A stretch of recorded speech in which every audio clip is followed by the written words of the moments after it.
Janasena party అధ్యక్షులు పవన్ కళ్యాణ్ పిఠాపురంలో assembly అభ్యర్థిగా పోటీ చేస్తున్న సందర్భంగా పిఠాపురం ప్రజలు ఆదరించి ప్రజలందరూ ఓట్లేసి మంచి మెజార్టీతో గెలిపించి అసెంబ్లీకి పంపిస్తే మీ సమస్యల మీద రాష్ట్ర సమస్యల మీద శాసనసభలో పోరాడగలిగే సత్తా ఉన్న ప్రజల మనిషి పవన్ కళ్యాణ్. కావున పవన్ కళ్యాణ్ కి పిఠాపురం ప్రజలు ప్రతి ఒక్కరూ ఓట్లేసి గెలిపించుకొని శాసనసభకు పంపించగలరని మీ మెగాస్టార్ చిరంజీవి.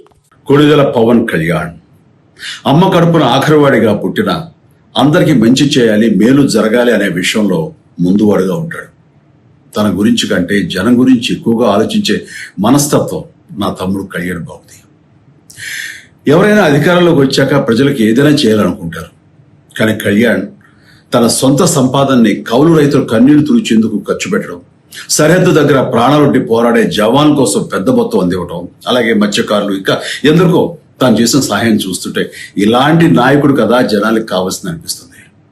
ఒక రకంగా చెప్పాలంటే సినిమాలోకి తను బలవంతంగా వచ్చాడు, రాజకీయాలు మాత్రం ఇష్టంతోనే వచ్చాడు. ఏ తల్లికైనా తన కొడుకు కష్టపడుతుంటే గుండె తరుక్కుపోతుంది. అలాగే ఏ అన్నకైనా తన తమ్ముడు అనవసరంగా మాటలు పడుతుంటే బాధేస్తుంది.